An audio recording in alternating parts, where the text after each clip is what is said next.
Tuấn, ta nghe nói ngươi dám phá mắt ta lần nữa đúng không? Lần trước á là ta chỉ giỡn thôi, nhưng bây giờ á là tao. Ngươi tưởng ngươi là hacker hả? Trời ơi, xin lỗi đi. Cái vụ thằng Thành nó bị hack channel á là do nó dở thôi, nó không làm gì thôi. Nhưng mà ta sẽ không bao giờ có thể bị hack bởi một ai đó. Bây giờ ta hack ngươi đó Tuấn.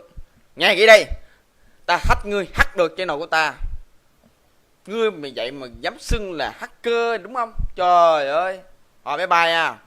Ngươi mà hack được á, ta cho luôn channel. Rồi.